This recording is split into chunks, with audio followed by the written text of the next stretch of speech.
¿Cómo se nos ha pasado el tiempo? Ya este miércoles 23, este día mundial del libro, aquí en Radio Diversidad, y después de tantas entrevistas, de tantas presentaciones de libros, hoy nos despedimos con algo muy bonito, con otra escritora, con una escritora ya veterana y con su nuevo libro, ¿no? Con Claribel Aránega.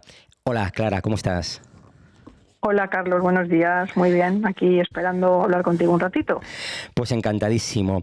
Pero antes nos gusta comentar un poco cuál ha sido la trayectoria vital de estos escritores, ¿no? Y la verdad es que Clara nació en Albacete, que reside en Madrid y sobre todo en su currículum figura una cosa que yo creo que marca, ¿no? Que fue ganadora yo creo que fue premio Ana María Matute de Relatos de Mujeres, el premio 28, ¿no? Nada más y nada menos, ¿no? Sí, ¿Qué sí. significó un poco, y empezamos así, recibir un premio como este? Yo entiendo que marca y condiciona, ¿no? No sé, o te pone en un punto donde ya la responsabilidad se hace evidente, ¿no? Pues sí, Carlos, para mí significó muchísimo porque gracias a haber ganado este premio con mi relato Cumpleaños, porque yo escribo principalmente relatos, tuve la oportunidad de publicar con la editorial Torremozas, que es una editorial maravillosa destinada a escritoras principalmente, y con ellas pues tuve el placer de acudir durante 2 años consecutivos a la Feria del Libro de Madrid, al Retiro, que para mí fue una experiencia, bueno, lo más emocionante Sí. y muy bonita, muy bonita. Y además que, como tú dices, es una responsabilidad porque te hace poner el listón a esa altura y intentar mejorar día a día en tu manera de escribir. Está claro. Yo siempre he dicho, llevo muchos años también yendo a la feria y reconozco que es increíble esa relación directa del escritor con sus los que lo leen. Yo creo que supone, les ves la cara, les ves los ojos. No dices, no, es que me han comprado tantos, me han leído tantos. No, les ves y lo sientes, ¿no? Yo creo que es importante, ¿no? Esa relación es fundamental, ¿no? Y el ambiente además que hay, Claro. porque es un ambiente, además a mí me tocó ir en las 2 ocasiones en fin de semana, con lo cual el ambiente era muy festivo, no llovió en Sí, aquellas que es ocasiones importante, es importantísimo, sí, sí. y fue muy emocionante. Vino mucha gente al stand, compraron libros y más que realmente la venta de los libros es lo que tú dices del contacto con tus lectores, porque tú sabes que te compran, que te leen, pero el que te hablen, el que te digan, mira, este relato me ha encantado, me ha gustado mucho, este libro me ha llegado muy dentro, eso es lo que más llena a los escritores que vivimos en muchos momentos de soledad. La escritura es eminentemente un trabajo en solitario y cuando nos ponemos en contacto con nuestros lectores y los que sabemos que aprecian nuestra obra, pues es el momento de decir, mira, mi trabajo en soledad ha merecido la pena. Sí, está claro. Bueno, no sé cuál es el número que hace este libro que vamos a comentar y que nos vas a comentar, cuyo título me encanta, 15 grullas de papel, pero sé qué significar, por comentar algún otro libro tuyo, En muchos sitios y en otro lugar, o El susurro del trigo, con parte uno y parte 2, ¿no? Sí, realmente, o sea, mi número de libros individuales, por así decirlo, porque he participado en antologías de escritoras de relatos, este es mi tercer libro de adultos en solitario, por así decirlo. Sí. Tengo también publicado un libro infantil que se titula Una aventura en el aeródromo, porque yo he trabajado en la compañía aérea durante muchísimos años y me ofrecieron escribir un cuento infantil que acercara a los niños al mundo de la aviación y lo publiqué, y además fue un libro me dio muchas satisfacciones también porque lo distribuyeron por un premio en distintas, en un montón de bibliotecas de la Comunidad de Madrid. Oh, qué bien. Y eso también me hizo, no sé, me dio mucha alegría. Y pues entonces te digo, mi tercer libro en solitario. Y muy contenta. Escribí en muchos sitios y en un solo lugar, después El susurro del trigo y ahora 15 grullas de papel, que es un alegato a favor de la paz. Está claro. Una pregunta que siempre se me hace curioso. Luego comentaremos tu actividad también en la ONG Cinco Palabras, ¿no? Que la comentamos y puede ser bonito, ¿no? Yo la pregunta primera que hago es, ¿se crea primero la historia? ¿Un escritor crea primero la historia, se la imagina, y ya tiene el título para esa historia? ¿O hay a veces que crea primero el título y luego desarrolla la historia? Porque 15 grullas de papel, ¿por qué ese nombre, no? Pues mira, yo con los títulos soy bastante puñetera, porque si te digo la verdad, soy incapaz de sentarme a escribir un relato sin tener el título. ¿Ves? Me Es que cuesta muchísimo. me encanta que me lo digas porque yo creo que cuando estaba preparando un poco la entrevista decía, bueno, ¿por qué los escritores, cómo llegan al título? ¿O llegan primero o es el primero y luego ya desarrollan? Entonces, bueno, y seguro que cada uno te cuenta su historia, ¿no? Pero es bonito que sea... Sí, Eliges cada primero uno el tiene título, ¿no? cada uno tiene su manera de abordar las historias. Yo lo abordo de esa manera. Normalmente, en el 95% de los casos, lo primero que me viene a la mente, cuando tengo un poquito la historia, un poquito ya, por ejemplo, sé de qué va a ir esta historia, sé que va a ir de una señora que va por un bosque, tal. Entonces digo, título, y luego ya me pongo a escribir la historia. A veces, muy pocas veces, te lo puedo confesar, he cambiado el título. Y en este caso, mi libro se titula 15 grullas de papel, porque son la grulla de papel, no sé si saben nuestros oyentes, Uh-huh. es el símbolo de la paz en Japón. Uh-huh. Después, durante la Segunda Guerra Mundial, pues una niña quedó afectada por la bomba de Hiroshima. Yo tuve oportunidad de visitar el Memorial de la Paz en Hiroshima, que fue un lugar impactante para mí. Y esta niña, con el paso de los meses, contrajo leucemia debido a la radiación que su cuerpo absorbió por la bomba. Entonces, esta niña le pidió a los niños de su escuela y de su barrio y de su entorno que si conseguía 1000 grullas de papel, esas grullas de papel tendrían el poder benéfico sobre su salud de curarla. Y entonces recibió, y cuando tuviera 1000 se habría curado. Nunca llegó a curarse porque murió antes de conseguir las 1000 grullas, pero desde entonces en Japón se creó una ola de pacifista que tiene la grulla de papel como símbolo de la paz. Y es muy emocionante, Carlos, ir allí al Memorial de la Paz en Hiroshima y ver los miles y miles y miles, yo creo que hasta millones, fíjate, de grullas que han ido depositando en una especie de santuario, los han ido insertando en unas varillas y cuelgan todas las grullas de papel del santuario junto con una luminaria en memoria de los que murieron aquel infame día. Está claro Entonces, que sí. Historia bonita, ¿eh? por eso sí es muy bonita, es que a mí siempre me ha gustado muchísimo y desde que estuve allí más todavía. Entonces quise titular este libro así porque son 15 relatos, cada uno de ellos cuenta un aspecto de la guerra. A lo largo de la historia, pues van desde la guerra de la independencia hasta la guerra de Vietnam, el genocidio de Ruanda, a la Segunda Guerra Mundial hay varios relatos dedicados, a la Primera Guerra Mundial, a la Guerra Civil Española, y también hay un relato futurista. Es un relato distópico sobre las guerras, una guerra del futuro, porque yo pienso, tristemente, que es así, lo pienso, porque fíjate cómo estamos en estos días. Cuando yo empecé a escribir este libro no había ni un bosquejo de una guerra como la de Ucrania ni como la de Gaza, aunque la simiente de Gaza siempre ha estado ahí, el conflicto palestino y Israel siempre ha estado ahí, pero no era tan evidente como lo es ahora, ¿no?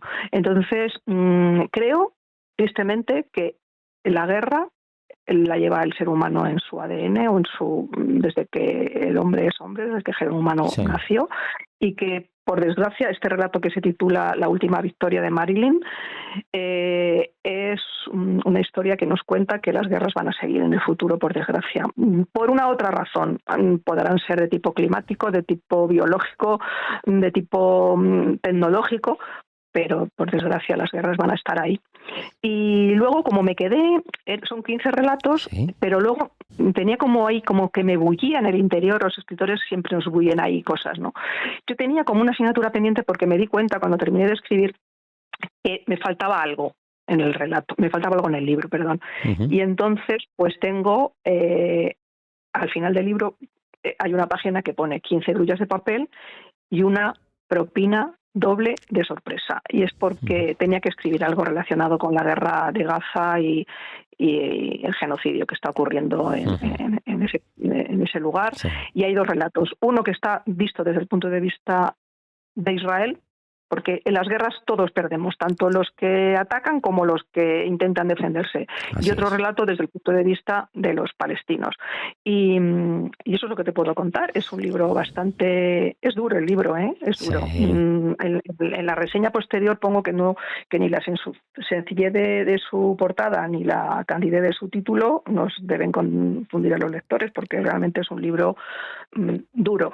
Sí, que expresa, como has dicho tú, la realidad del ser humano, ¿no? Yo estoy contigo, ¿eh? Yo estoy contigo totalmente de acuerdo, que yo creo que las guerras, la violencia está intrínsecamente ligada al ser humano, ¿no? Carlos, Y que no se parece. hay un problema con la comunicación, no te oigo, te Ah, oigo distorsionado, perdona, a ver si esto luego lo arreglamos. Carlos. No te preocupes, que yo te estoy escuchando, a ver si lo A ver, arregla ahora sí, Tony. Ah, vale. ahora te escucho bien, ahora te escucho bien, sí. Vale, disculpa, no te preocupes que luego esto lo arreglo. Decía que tenías absolutamente razón, que yo creo que está dentro del ser humano el tema de la violencia, el tema de la guerra, y que yo estoy contigo, por desgracia, que no desaparece. Hay un par de cosas que en el vídeo que nos mandaste que me encantó y que pones y que yo creo que debes desarrollarlo un poco, ¿no? Cuando decías que es más importante, o no sé cuál es la frase exacta, pero como que es la paz y la razón, o hay que tener paz y la razón. Sí. Entonces, ¿puedes desarrollar un poco ese concepto? Porque yo creo que ahí está un poco la clave, ¿no? Podemos tener paz, pero ir en contra de la razón, o la razón es más importante para que no haya paz, ¿no? Es un poco ese argumento el que das para, no sé, para decir que existen las guerras, ¿no? Es muy complicado, Carlos, Sí, sí, sí. porque si en el vídeo publicitario efectivamente pone que es más importante tener la razón o tener paz. Uh-huh. No sé, yo creo que para tener paz hay que pagar un precio muy alto, porque hay que sacrificar a lo mejor valores personales, pero el conseguir, o sea, el ir a la guerra por querer tener razón también es muy duro. No sé, es un dilema que yo me he planteado cuando he escrito cada una de las historias. ¿Qué es más importante? Si tú tienes la razón, luchas porque crees que estás en lo cierto, pero a veces esa razón es muy subjetiva. Los soldados rusos en la actualidad piensan que tienen la razón. Claro. Están luchando por una ideología, la suya, la que Putin les ha impuesto, y los soldados ucranianos piensan que tienen también su razón. Objetivamente, desde fuera, yo me apoyo en los soldados ucranianos porque pienso que están defendiendo su territorio. Pero el que está en la lucha, el soldado que está ahí, piensa que él tiene la razón. Y de eso se valen los gobernantes de la geopolítica, en Claro. instruir a la gente para que piense que tiene la razón y luchar por unos ideales. Siempre se ha luchado por ideales. ¿Qué pasó en la Segunda Guerra Mundial? ¿Qué pasó en Europa para que la gente se uniera en la lucha contra el fascismo, contra el nazismo? La gente tenía la razón. Y se fue a la guerra para luchar por esa razón ideológica de libertad. Entonces, es una idea muy compleja, que lo único que pretendo es que la gente lo piense y que medite. No reflexionamos, Carlos. Tú te das cuenta que ahora todo es inmediato, Sí. que es todo, aquí te pillo, aquí te mato, vamos con prisas, el like, el no like, las redes sociales creo que están haciendo muchísimo daño. Bueno, así Y es. fíjate que lo que pretendo también es desarrollar un poco y hacer un poco de aguijón a favor del pensamiento crítico. Hay que tener pensamiento crítico, no digerirnos todo lo que nos van dando, todo lo que nos Sí, meten por los medios de comunicación. tragárnoslo, pues nos lo tragamos directamente, no lo Lo asimilamos, no lo tragamos. digerimos, sí, sí. Así es. Y nosotros, que somos adultos, tenemos un poder de discernimiento ya un poco desarrollado, pero tú imagínate la juventud, los adolescentes, que ven una red social, una noticia, y se la creen porque aparece ahí. Sí. Pero no se preocupan de escarbar, de indagar, de investigar, simplemente la digieren. Es muy peligroso. Entonces, por eso también estos relatos de mi libro, pues quiero hacer pensar a la gente un poco, que se den cuenta de que no todo lo que sale en las noticias es cierto, que no todo lo que nos cuentan en las redes sociales es cierto y que tenemos que tener pensamiento crítico si queremos avanzar como sociedad y como género humano, que yo creo que al contrario que vamos retrocediendo. Fíjate, de hecho, yo recuerdo la guerra de los Balcanes, hay uno de mis relatos que se titula Flores en Sarajevo, que yo tenía por aquel entonces 30 y pocos años y no recuerdo yo especialmente haber estado involucrada en aquella guerra. O sea, yo lo veía en las noticias, me parece, pero era una guerra en Europa. ¿Quién iba a pensar que de nuevo, tras aquella trágica guerra de los Balcanes, iba a haber otra guerra en territorio europeo? Sí. Yo creo que se nos escapaba y puede ocurrir en cualquier momento. Entonces, también me gusta hacer una reflexión sobre esto. En cualquier momento podemos ser víctimas de la violencia, de la guerra y de las ansias expansionistas de cualquier país o las locuras arancelarias de cualquier político. En fin, Estamos en manos de gente que decide nuestro futuro y en cualquier momento nuestro futuro puede cambiar. Es que además siempre pensamos que no nos va a tocar, ¿no? Es como las famosas frases de los judíos, ¿no? En la época nazi, ¿no? No, se llevaban a uno, Sí, pero a mí no me tocó, ¿no? Pues, pero es que esto es real, puede pasar y cambia la vida y cambia la vida de la vida y la paz a la guerra en 15 segundos, ¿no? Nadie sí. esperaba estos acontecimientos que están sucediendo y es verdad, tienes tu razón.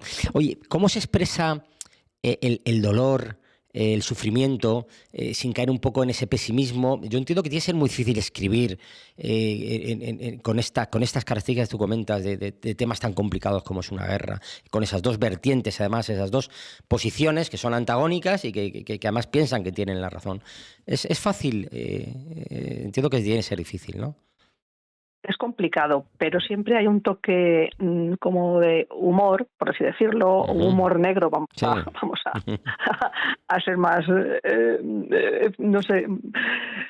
Entonces, sí, es difícil, pero yo creo que en algunos de mis relatos siempre hay un punto de esperanza, que es lo que al final nos hace caminar a los seres humanos, el tener un hilo de esperanza al que aferrarnos, porque si no sería complicadísimo seguir adelante. Y sí que tienes razón, es difícil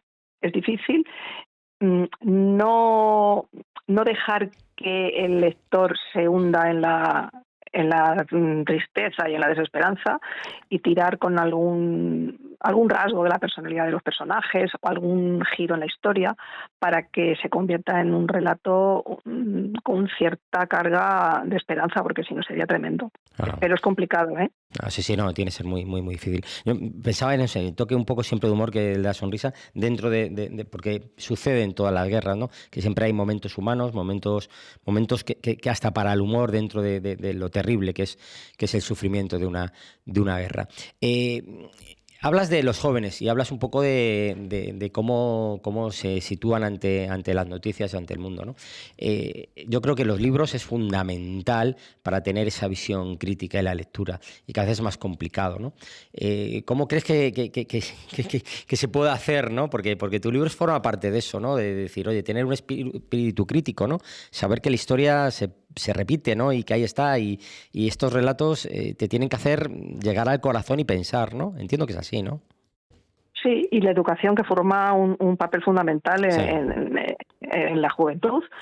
Hay que educar, los chavales tienen que conocer la historia, tienen que saber que hay una serie de cosas que han ocurrido a lo largo de la historia desde que el ser humano está sobre la Tierra y que hay un cierto, yo pienso que hay un cierto estado cíclico en la historia y que de no repetir esos fenómenos tan trágicos que han ocurrido depende de nosotros mismos, depende de lo que nos hayan enseñado y depende de lo que veamos. Yo veo, por ejemplo, ahora gente joven me refiero a gente con 20 años, 17, que no saben lo que es la ETA. claro, sí, es Tienen así. un vago, tienen un vago, no sé, como sí, unos que mataban, pero no han vivido el día a día. No sé yo cuál es tu edad, pero yo he vivido el telediario con un atentado contra otro. Así es. Eso no se puede olvidar. No se pueden olvidar los campos de concentración, aunque ahora en Israel sí que lo están olvidando, que ellos han sido víctimas Han sido de esos víctimas y campos de mira cómo concentración. actúan también. O sea que, Están actuando lo mismo contra otro pueblo, con un genocidio. Y eso es muy importante, que no se olvide, que esté ahí. Y eso se adquiere mediante la educación. La enseñanza es muy importante y la historia es muy importante. Y la filosofía, que no se aparte la filosofía de los planes de estudio. La filosofía es vital para comprendernos a nosotros mismos y para saber en qué queremos convertirnos y qué estamos haciendo para ir consiguiendo un mundo mejor y no peor. así Entonces, es. es educación. Tenemos un buen amigo político canario que colabora mucho con nuestra asociación y que se define como humanista, ¿no? Y antes de político, ¿no? Y antes de segmentarse por ideas, ¿no? Y yo creo que define eso, el humanismo, el ser humano, poniéndolo un poco en el centro, pero en el centro con una visión crítica, con una visión muy de conocimiento y de educación, porque el conocimiento da, y bien utilizado, ¿no? Y que llega a todo el mundo mundo y quitar esas desigualdades a nivel educativo, que es lo más importante para crecer. Y yo creo que por ahí podíamos mejorar mucho, ¿no? No sé si es una utopía, pero si muchos tuviéramos ese criterio y lo desarrolláramos en nuestro día a día, nos iría mejor, seguro, ¿no? Seguro que sí. Clara, una pregunta. Uno termina un libro como 15 grullas de papel y se siente vacío, se siente ya que ha terminado, o ya, la pregunta es, ¿qué nuevos proyectos tienes, ¿no? ¿Con qué nos vas a sorprender? ¿Ya lo tienes claro? ¿O uno ya se queda pluf y decide que pase un poco el tiempo hasta que le llegue la inspiración, ¿no? Pues mira, este libro tendría que haber salido hace ya algún tiempo. Lo empecé a escribir durante la pandemia, empecé yo, y fíjate tú qué ilusa fui, que cuando empecé a escribir los primeros relatos, yo decía, bueno, esto no sé si va a tener fundamento, porque creo que vamos a ser mejores personas después de todo esto. La humanidad creo que va a aprender muchas cosas. Vamos a obtener profundas enseñanzas de esto que nos está pasando globalmente. Y qué equivocada estaba. Además, también pensé cuando empecé a escribirlo que, bueno, que sobre la guerra yo pensaba, pero bueno, ¿es una cosa actual? Yo creo que no sé, porque estoy escribiendo sobre esto y mira cómo estamos ahora. Este libro tendría que haber aparecido ya hace unos meses. Lo que pasa es que tuve un accidente, me caí, me rompí el hombro Anda, y pobre. se ha ido retrasando el proceso. ¿Pero qué ha ocurrido? Que siempre cuando ocurre algo malo hay algo bueno. Y lo bueno es que durante estos meses que he estado con el libro ya prácticamente terminado, simplemente a falta de revisar, he empezado a escribir el siguiente. Yo soy una escritora de relatos. Mira, Sí. no es por echarme flores, pero yo tengo guardado en el cajón de mi escritorio 7 novelas, sin terminar. Claro, tú imagínate, qué bien. 7, se dice pronto, 7 novelas sin terminar. Algunas he llegado a escribir hasta 200 y pico páginas. ¿Qué me ocurre? Que me canso de las historias largas. Yo necesito inmediatez. Sí.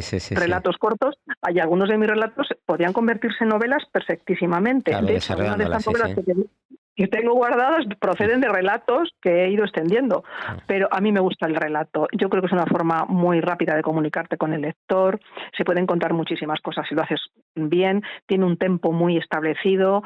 No se puede perder el tiempo en divagaciones. Hay que ir al grano. Y por eso, pues cuando terminé el libro, ya más o menos estaba corregido, pues dije, bueno, ahora que estoy aquí, que no puedo hacer grandes cosas porque mi brazo está roto, voy a ponerme a escribir mediante el dictáfono del ordenador. Sí, Y la ya modernez y tecnológica.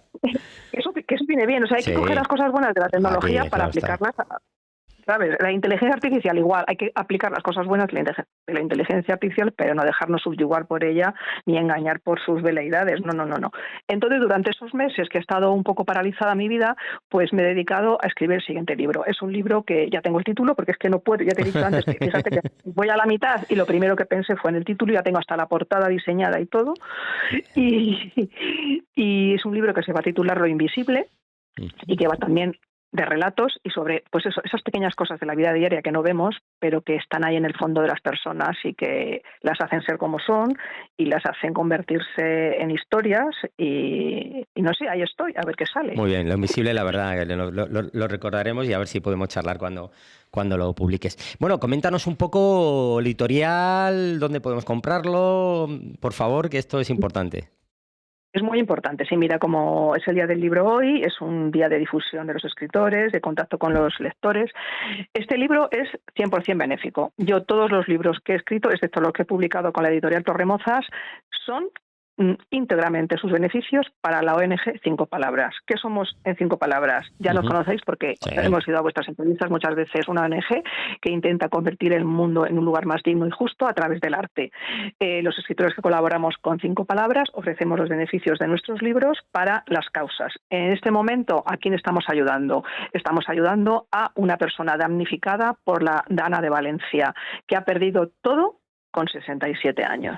Se ha quedado sin casa y sin nada. Y entonces los beneficios de este libro van a parar a estas causas de 5 Palabras. Vamos cambiándolas. Este año hemos decidido que vamos a ayudar a esta mujer con Chin Feijó, que necesita nuestro apoyo. Es una mujer que ha entregado toda su vida a ayudar a los demás y ahora creemos Ahora que le toca a ella. le toca a ella devolverle lo que ella nos ha dado. Entonces, ¿cómo podemos comprar? Como es un libro que es para para 5 palabras, pues se puede comprar a través de la página web www.5palabras.com.